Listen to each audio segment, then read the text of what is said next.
Hello friends, good morning. तो देखिए आज की सुबह कितनी सुंदर लग रही है। जब मैं बाहर आई ना तो इतना सुंदर सा दिख रहा था सूरज। यहाँ पर ऐसा लग रहा था किसी थाली को ऑरेंज कलर करके वहाँ पर लगा दिया हो, और इतना सुंदर व्यू लग रहा था। और सर्दियों के दिनों में धीरे धीरे ये इतना सुंदर बनता जाता है, देख के आनंद आ जाता है। आज है धनतेरस, तो मेरी तरफ से आप सभी को धनतेरस की बहुत बहुत शुभकामनाएं। और देखिए ये इतना सुंदर व्यू में देख के मेरे मन को इतनी शांति मिलती है कि बस इतना। आप अगर इनको सामने से इस व्यू को देख लो ना तो आप भी कहेंगे वाकई में इतना सुंदर लगता है यहाँ पर। चलिए ये सब तो चलता ही रहेगा, अब हम काम शुरू कर देते हैं। बच्चे सो रहे थे तो मैंने सोचा चलो मैं कुछ काम कर लेती हूँ। तो मैंने यहाँ पर लिया है 2 कटोरी सूजी, 1 कटोरी गेहूँ का आटा, शक्कर और थोड़ा सा इसमें मैंने नमक भी ऐड कर लिया है, क्योंकि जब हम मीठी चीज़ें बनाते हैं उसमें थोड़ा नमक ऐड कर लेते हैं ना तो उसका जो टेस्ट होता है वो इन्हेंस हो जाता है। तो इस तरह से मैंने सारी चीज़ें कर ली। उसके बाद में मैंने यहाँ पर मोयन के लिए घी लिया है। अगर आप चाहो तो यहाँ तेल भी ऐड कर सकते हो, ज़रूरी नहीं है कि घी ही दिया जाए। और इन सभी चीज़ों को अच्छे से मिक्स करने के बाद में थोड़ा थोड़ा दूध देते हुए मैंने एक थोड़ा सख्त सा डो रेडी कर लिया था। आप चाहो तो पानी भी ऐड कर सकते हो, और इस तरह से पूरा डो रेडी कर लो।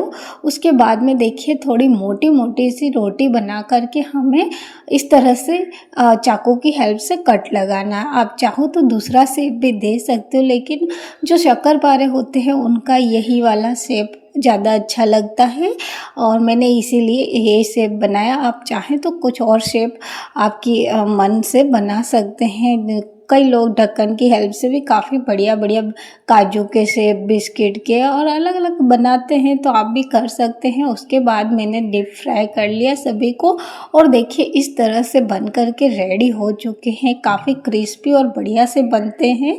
आप भी इस बार ज़रूर ट्राई कीजिएगा।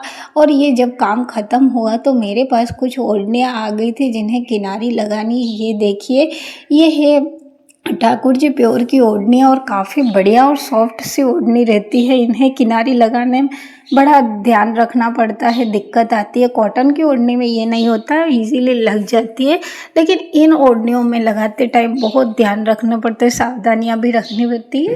तो इस तरह की ये देखिए 3 कलर में ओढ़नियाँ है, एक रानी है, ऑरेंज है और रेड भी है साथ ही। और ये कुछ किनारियाँ ये वाली भी है, और साथ में जो छूतरे की किनारी आएगी वो लगेगी। 2 पल्लों पे लगती है। मैं आपको पूरा बाद में जब लगाऊंगी तो पूरा दिखाऊंगी किस तरह से मैं किनारी लगाती हूँ। और ये सारे काम आ चुके हैं, तो अब इनको मुझे करीब 1 तारीख तक ख़त्म करके देना है। और देखिए इस तरह से ये जो लगते हैं ना तो गोटे बहुत सुंदर लगने लग जाती है ओढ़नियाँ। अभी प्लेन में इतनी सुंदर नहीं लगती है। तो चलिए अभी तो इन्हें रख देते, क्योंकि आज धनतेरस है और हमारे कुमारन काकी इस बार लेट आए थे। हम उन्हें चाची बोला करते हैं। कुमारन आती है जो हमारे खानदानी रहते हैं वही आते हैं, हम दूसरों के पास से नहीं ले सकते हैं। देखिए इस तरह से जो होते हैं लोटे टाइप के ये आते हैं, तो इसमें धनतेरस और दीपावली को अनाज भर के रखा जाता है। पूजा में दीपक आए हैं और 2 साथ में मेरे भी हैं। तो आज धनतेरस है, उस वजह से 13 दीपक लगेंगे। तो मैंने 13 ही पानी में रख दिए थे सुबह से, और करीब 4 साढ़े 4 जब मैंने चाय बनाई उस वक्त उन्हें पानी से बाहर निकाल कर उलट के रखा, और साथ ही सारी तैयारियां कर ली पूजा के लिए, और दीपक भी लगा लिए थे। पूजा में भी थोड़ा मुहूर्त था तो फिर मैंने पहले दीपक लगा लिए। तो इस तरह से मेरा ये सारा धनतेरस का काम चल ही रहा था, साथ ही साथ पूजा तो अभी बाकी ही थी। और देखिए मैंने यहाँ पर कुछ रंगोलियाँ बनाई है बाहर गेट में, आपको दिखाया ही था मैंने। तो यहाँ पर इस तरह से मैंने 2 दीपक लगा लिए हैं, और बाकी के अब लगाएंगे हम।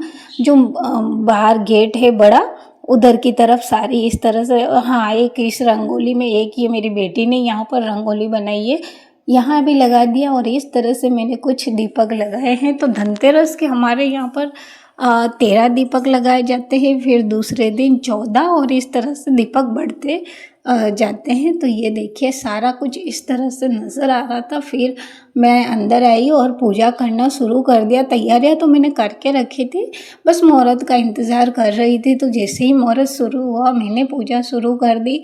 यहाँ मैंने लक्ष्मी जी, गणेश जी और धन्वंतरी देव को रखा था। साथ ही मैंने जो अनाज की जो रहती है वो सारी चीज़ें भी बाद में रखी थी। बस एक बार मैंने ऐसे ही क्लिप ले लिया, उसके बाद सारी पूजा मैंने अपने शुरू करी थी। तो इस तरह से कुछ मेरी धनतेरस की पूजा रही। और जो मैंने आपको बताया था आसन बनाया था वही मैंने यहाँ आज लगा लिया है। और एक दूसरा जो बनाया है वो दीपावली के दिन लगेगा। मैंने यहाँ पर आटे के 5 दीपक भी बनाए हैं, जिनको मैं फिर जब आरती वगैरह हो जाती है तो एक अलमारी के पास, एक मटकी के पास, एक हॉल में, एक तुलसा जी के पास इस तरह से लगा दिया करती हूँ। तो काफ़ी बढ़िया सा, और एक भगवान के पास ही रहता है। तो इस तरह से ये 5 दीपक आटे के जो बनते हैं। बाकी इस बार मैंने मीठे में काफ़ी चीज़ें बनाई है, कुछ बाजार से ही लाई हूँ। और इस तरह से आज मेरी पूजा संपन्न हुई। तो आपने कैसे करी ज़रूर बताइएगा, और मेरी वीडियो आपको कैसी लग रही ये भी बताएं। एक लाइक, शेयर, सब्सक्राइब करना बिल्कुल भी मत भूलिएगा। So thank